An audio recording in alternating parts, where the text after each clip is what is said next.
हम कर रहे हैं पॉलिटी। पॉलिटी में जो हमारा आज का टॉपिक है वो है schedule of constitution. Schedule of constitution, तो जब हमारा संविधान जो है बनके तैयार कब हुआ था? 26 नवंबर 1949 को, यानी कि 26 नवंबर 1949 को हमारा संविधान बनकर जो है वो तैयार हो चुका था। लेकिन जो है इसे इम्प्लीमेंट कब किया गया था? तो इम्प्लीमेंट किया गया था 26 जनवरी 1950 को। ओके, उसके बाद जो है जब हमारा संविधान को इम्प्लीमेंट किया गया, जब बन के तैयार हो गया था, तो इसमें जो है इसमें कितने आर्टिकल थे? तो आर्टिकल थे 395 और इसमें जो है पार्ट्स कितने थे? 22। और हमारे पास जो है उस समय स्केड्यूल कितने थे? तो स्केड्यूल थे 8। ठीक है, तो आज हम जो है इन्हीं 8 स्केड्यूल की बात करेंगे। लेकिन उस समय तो 8 थे, लेकिन उसके बाद जो है कॉन्स्टिट्यूशनल अमेंडमेंट होने के बाद जो है इसमें 4 जो है स्केड्यूल जो है इसमें ऐड किए गए और अब हमारे पास जो है स्केड्यूल कितने हैं? 12। ठीक है, तो अब आज जो हम बात करेंगे वो हम सिर्फ बात करेंगे किसके ऊपर? स्केड्यूल के ऊपर, के कॉन्स्टिट्यूशन में कितने स्केड्यूल हैं और ये किस किस मतलब कि किस हर एक जो है स्केड्यूल में क्या क्या है वो हम आज पढ़ेंगे। ठीक है, तो 8 पहले थे, लेकिन उसके बाद कॉन्स्टिट्यूशन अमेंडमेंट होने के बाद इसमें 4 ऐड किए गए और 12 जो है हमारे पास अब जो है टोटल अनुसूचियां हैं भारत के संविधान में। तो आज हम वही पढ़ेंगे। ठीक है,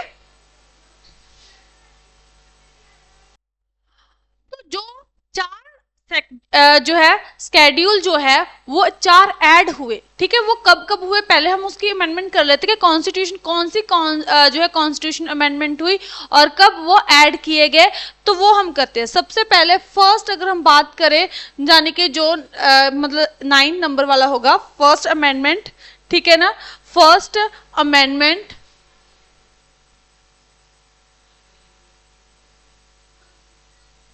1951 में जो है ऐड हुआ। ये हमारी जो है फर्स्ट कॉन्स्टिट्यूशन अमेंडमेंट थी, इंडियन कॉन्स्टिट्यूशन। ठीक है, इंडियन कॉन्स्टिट्यूशन। क्लियर?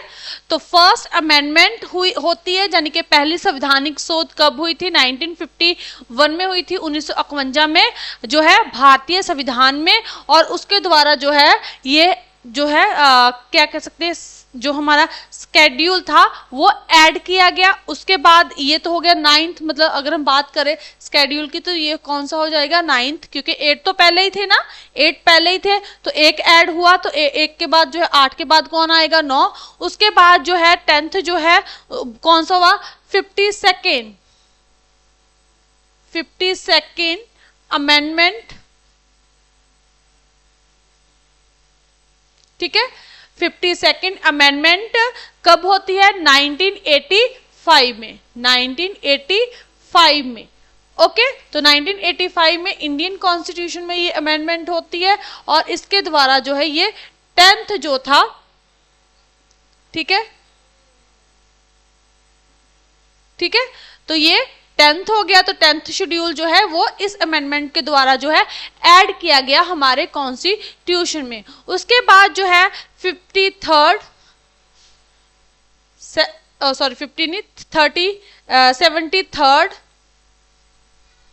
अमेंडमेंट। ठीक है, 1992। ठीक है, 1992, 93 इंडियन कॉन्स्टिट्यूशन में इसे ऐड किया गया।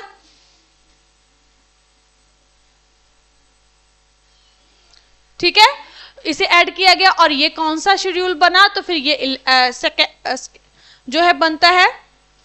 ठीक है, तो ये कौन सा जो है स्केड्यूल बना?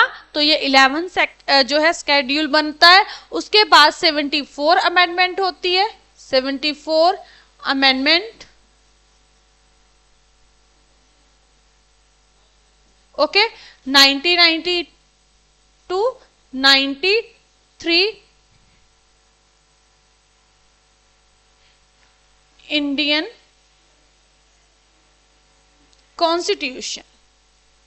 ठीक है, तो ऐसे ये जो है 12th स्केड्यूल जो है बनता है। तो हमारे संविधान में जो है कितने से जो है स्केड्यूल है टोटल, तो 12 ही है, 12 ही है, तो उन्हीं के बारे में हम बात करेंगे। तो पहले मैंने आपको ये बता दिया कि किस अमेंडमेंट के द्वारा, यानी कि जो इंडियन कॉन्स्टिट्यूशन में जो है, इंडियन कॉन्स्टिट्यूशन में किस अमेंडमेंट के द्वारा और कब जो है ये ऐड किए गए, तो उनके बारे में हम जो है पढ़ेंगे। तो ये आपको जो है अमेंडमेंट याद कर लेनी है कि कौन सा कब जो है स्केड्यूल जो है ऐड किया गया और किस अमेंडमेंट के द्वारा और कब और कौन सा।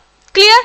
अब जो है हम बात करेंगे शुरू से लेकर, हम यानी कि फर्स्ट से लेकर जो है 12 तक बात करेंगे कि उनमें यानी कि हर एक जो है स्केड्यूल में जो है कौन कौन से में क्या क्या आता है और वो किससे रिलेट है, यानी कि उसमें क्या है, वो किसे दर्शा रहा है। ठीक है, तो वो हम करते हैं। ओके,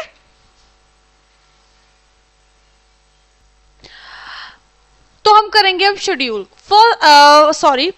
जो है हम करेंगे अनुसूची, जो अनुसूचियां हैं हमारे पास, जो स्केड्यूल हैं, ठीक है, उनके बारे में कि किस स्केड्यूल में जो है क्या है। तो फर्स्ट स्केड्यूल जो है उसमें क्या है, states and union territories of India, यानी कि इसमें जो है पहली अनुसूची जो है इसमें हमारे जो भारत देश है इसके राज्य और जो है केंद्र शासित प्रदेशों का वर्णन किया गया है। ठीक है ना, पहली जो अनुसूची है इसमें जैसे हमारे स्टेट्स कितने हैं, तो अभी जो है हमारे 28 स्टेट हैं, तो उनका वर्णन किया गया है। और यूनियन टेरिटरी कितनी है, तो यूनियन टेरिटरी जो हमारी 8 है, तो उनका वर्णन किया गया है।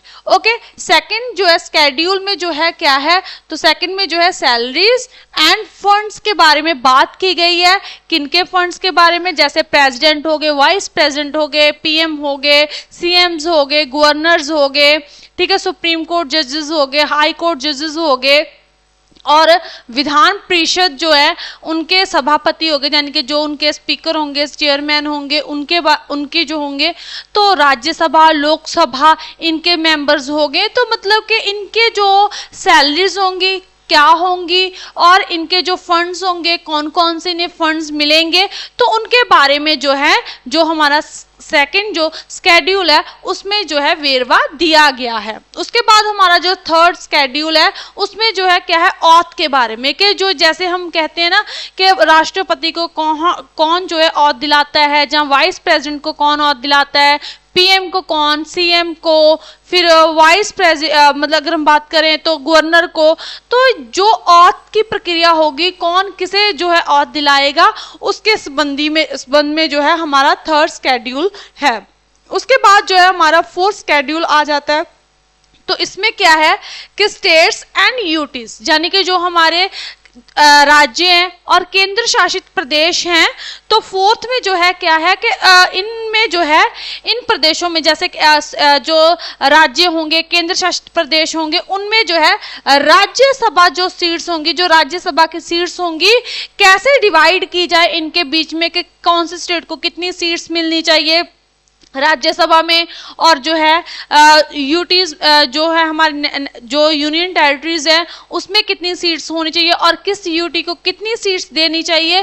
तो उसका वेरवा जो है, यानी कि राज्यसभा का पूरी की पूरा जो है कैसे डिवाइड की जाएंगी राज्यसभा की सीट्स, वो जो है फोर्थ स्केड्यूल में जो है इसका वेरवा दिया गया है। ओके, उसके बाद जो है हमारा फिफ्थ स्केड्यूल। तो फिफ्थ स्केड्यूल में क्या है, schedules area and scheduled tribes के प्रशासन के बारे में और इनके ऊपर कैसे कंट्रोल रखा जाए उनके बारे में जो है वेरवा दिया गया है, उनके बारे में बात की गई है, जो हमारा फिफ्थ स्केड्यूल है। ओके, तो जाने के जो अनुसूचित जाति और जो जनजातियां होती हैं उन प्रदेशों के बीच में, उन क्षेत्रों के बीच में जो है प्रशासन और जो है कंट्रोल व्यवस्था के बारे में बात की गई है, जो हमारा फिफ्थ जो स्केड्यूल है। उसके बाद हमारे पास आ जाएगा जो है सिक्स जो है स्केड्यूल। तो सिक्स स्केड्यूल में जो है असम, मेघालय, मिजोरम एंड त्रिपुरा,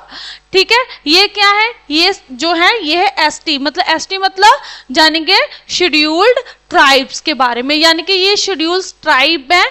तो यहाँ पे जो है क्या है कि इनके बारे में जो है इनके प्रशासन के संबंधी जो है वेरवा दिया गया है इस स्केड्यूल में। ओके, तो ये 6 स्केड्यूल है, इसमें सिर्फ इन जो ये 4 स्टेट हैं, जैसे कौन से है इसे आप याद रख सकते हो, AMMT, ठीक है। ये इस ऐसे जैसे असम, मेघालय, मिजोरम एंड त्रिपुरा, तो इनके जो है प्रशासन के संबंधी जो है वो बात की गई है। तो जैसे ये क्या है, एसटी है, यानी कि शेड्यूल्ड ट्राइब्स हैं। ओके, तो ये हो गए हमारे शेष है ना अनुसूचियां। आगे हम 7th करते हैं। ओके, 7 शेड्यूल, 6 तक हमने किया, उसके आगे जो है 7 स्केड्यूल। तो 7 स्केड्यूल में जो है partition of powers, union and states, ठीक है। यूनियन एंड स्टेट की जो है पार्टीशन जो पावर्स है उनके बारे में बात की, कैसे डिवाइड किया है। तो इसमें जो है ना 7 स्केड्यूल में जो है 3 लिस्टें हैं। कितनी लिस्ट हैं, 3 लिस्टें हैं। वो कौन कौन सी, union list, state list and concurrent list. Union list जिसपे जो है स्टेट यानी कि यूनियन जो है सॉरी स्टेट नहीं, जिसपे जो है सेंटर यानी कि यूनियन जो है कानून बनाएंगे। वो कितने सब्जेक्ट्स हैं, तो अगर हम बात करें तो पहले जो सब्जेक्ट थे वो 97 थे, लेकिन अब इसे बढ़ा दिया गया है। तो प्रेजेंट में हमारे पास ये टोटल 100 सब्जेक्ट हैं, जिन पे जो है यूनियन जो है यानी कि सेंट्रल गवर्नमेंट जो है जो कानून बना सकती है जिन विषयों पे। उसके बाद स्टेट लिस्ट में पहले तो 66 जो थे सब्जेक्ट्स थे, लेकिन जो है इसमें से कुछ कम कर दिए गए और अब जो है 61 सब्जेक्ट है जिन पे जो है स्टेट जो है कानून बना सकती है जिन विषयों पे। ओके, और थर्ड हमारे पास आ जाती है कॉन्करेंट लिस्ट, जिसे हम समवर्ती सूची भी कहते हैं, यानी कि जिसपे सेंटर और जो है स्टेट जो है मिलके कानून बनाती है। तो वो ऐसे विषय टोटल पहले कितने थे, पहले जो है 47 थे और अब कितने हैं, 52 हैं, ठीक है। तो करंट में जो है 100 जो है यूनियन लिस्ट में है और 61 जो है वो स्टेट लिस्ट में है और जो है 52 जो है वो कॉन्करेंट लिस्ट में है। उसके बाद अगर हम बात करें नेक्स्ट जो है स्केड्यूल की, तो 8th आ जाएगा। इसमें जो है ऑफिशियल लैंग्वेजेस के बारे में बात की है, यानी कि दफ्तरी भाषाएं जो होती हैं। तो अगर बात करें जब शुरुआत में जब हमारा संविधान बना था तो 14 भाषाएं जो थी, 14 लैंग्वेजेस जो थी, उनको जो है मतलब कि ऑफिशियली डिक्लेयर किया गया था, ठीक है। लेकिन अगर हम बात अब की करें, जैसे स्टार्टिंग में कितनी थी, 14 लैंग्वेज यानी कि 14th लैंग्वेजेस। अब जो है वो कितनी है, प्रेजेंट में कितनी लैंग्वेजेस हैं, तो प्रेजेंट में जो है 22, ठीक है, लैंग्वेजेस को जो है मान्यता प्राप्त है, संविधान ने जो है उन्हें मान्यता दी हुई है। ऑफिशियल लैंग्वेज जो है 22 है। उसके बाद जो है हमारे पास आ जाएगा 9th स्केड्यूल। तो 9th स्केड्यूल में जो है पार्लियामेंट एंड स्टेट्स लेजिस्लेचर्स, यानी कि जो हमारी संसद और राज्य विधान जो है मंडल है के द्वारा जो बनाए गए कानून है, यानी कि इनके द्वारा जो लॉज बनाए जाएंगे उनकी सुरक्षा के संबंधी, यानी कि उनकी सुरक्षा के संबंधी ये वाला स्केड्यूल है। कौन सा है, 9th स्केड्यूल। और इसमें जो है भूमि सुधार के जो विषय कितने हैं, 284 जो है विषय है, सब्जेक्ट्स हैं, ठीक है। ओके, उसके बाद 10th स्केड्यूल। तो 10th में क्या है, एंटी डिफेक्शन लॉ, यानी कि दल विरोधी कानून। अगर कोई दल बदलता है अपना तो उसे जो है क्या करना पड़ेगा, इस्तीफा देना पड़ेगा, ठीक है। तो ये वाला देखो 9th जो था, 9th वाला, ठीक है, जिसमें भूमि सुधार के विषय हैं, यानी कि जिसमें जो है सुरक्षा के संबंधी है, जो स्टेट और सेंटर के द्वारा जो कानून बनाए जाएंगे उनकी सुरक्षा के बनाए गए कानूनों की विशेष सुरक्षा के संबंधी है। तो ये जो था कब था, हमने पहले किया था कि 9th जो है ये पहले तो जो है अगर हम बात करें संविधान जब बन के तैयार होता तब 80 थे, लेकिन जो है उसके बाद जो है अमेंडमेंट की गई। तो ये हमारी जो है फर्स्ट अमेंडमेंट हुई थी, कब हुई थी, फर्स्ट अमेंडमेंट जो है कब हुई थी, 1951 में हुई थी, ठीक है, कॉन्स्टिट्यूशन में। तो उसके द्वारा जो है इसे ऐड किया गया और इसमें जो है पार्लियामेंट एंड स्टेट के द्वारा, स्टेट लेजिस्लेचर के द्वारा बनाए गए कानूनों की विशेष सुरक्षा के संबंधी है। और इसमें जो है 280 जो 4 सब्जेक्ट्स दिए गए हैं वो हैं। उसके बाद 10 स्केड्यूल, तो ये कब जो है लेके आए गए, तो ये जो है 52nd जो है 52nd अमेंडमेंट जो है, ठीक है, 52nd अमेंडमेंट के द्वारा कब लेके आए गए, 1985 में जो है इसे ऐड किया गया। और इसमें क्या है, एंटी डिफेक्शन लॉ, यानी कि दल विरोधी कानून है। अगर कोई अपना दल चेंज करता है तो उसे जो है इस्तीफा देना पड़ेगा। ओके, इसमें ये कहा गया है, इसमें इसके बारे में है। उसके बाद हमारे पास 11th स्केड्यूल आ जाएगा। तो ये कब आया है, ये था 73rd हमारे पास जो थी ये अमेंडमेंट थी। ओके, और ये 1992-93 में जो है इस स्केड्यूल को जो है क्या किया गया, ऐड किया गया। और ये किसके बारे में, ये है पंचायती राज सिस्टम के बारे में। और इसमें जो है इस स्केड्यूल में जो है क्या है, इसके सब्जेक्ट्स जो है वो कितने हैं, 29 सब्जेक्ट दिए गए हैं, जिनके ऊपर जो पंचायती राज सिस्टम है वो जो है कानून बना सकता है, जहां उनके ऊपर जो वो काम करेगी, तो वो 29 सब्जेक्ट्स हैं। ठीक है, तो ये पंचायती राज सिस्टम में आएगा। कितने सब्जेक्ट हैं, तो जिन पे वो काम करेगी। ठीक है, ओके, तो 29 सब्जेक्ट्स। आगे है 12th स्केड्यूल, तो उसमें जो है वो किसके बारे में है, द म्यूनिसिपैलिटीज, यानी कि नगर पालिका। जो जैसे शहरी है, अर्बन एरियाज होते हैं, तो वहां का प्रबंध जो है चलाने के लिए, उसे जो है देखने के लिए जो है म्यूनिसिपैलिटीज बनाई गई। ठीक है, और इसमें जो है यानी कि जो 12th स्केड्यूल है, इसमें उनके बारे में पावर्स, उनके पावर्स की बात की गई है। ठीक है, पावर्स की बात की गई है, और उनके बारे में भी जो सब्जेक्ट है जिनके ऊपर वो काम करेगी, वो उसके बारे में बात की गई है। ठीक है, तो जाने के म्यूनिसिपैलिटीज एंड म्यूनिसिपैलिटी की इसमें जो है सब्जेक्ट दिए गए कितने, 18, जिनके ऊपर वो काम कर सकते हैं। और इसके अलावा पावर्स की बात की गई है कि उनकी कौन सी पावर्स होंगी। ओके, तो ये कौन सा 12th स्केड्यूल है। ठीक है, और इसमें जो है पावर्स एंड सब्जेक्ट कितने होंगे, इसके कितने सब्जेक्ट है जिन पे ये काम करेगी, ये 18 है। और इनके पावर्स किसके बारे में है ये, और ये कब ऐड किया गया, ये 74th अमेंडमेंट होती है। कब हुई थी ये भी, 1992 और 1993 में। ठीक है, okay, Panchayati Raj system and municipalities. Okay, तो ये थे हमारे कॉन्स्टिट्यूशन में स्केड्यूल। कितने हैं, 12th है अब तक। ओके, पहले जो थे संविधान के स्टार्टिंग में ये 12 थे, 8 थे, और अब कितने हैं, 12। Okay, thank you.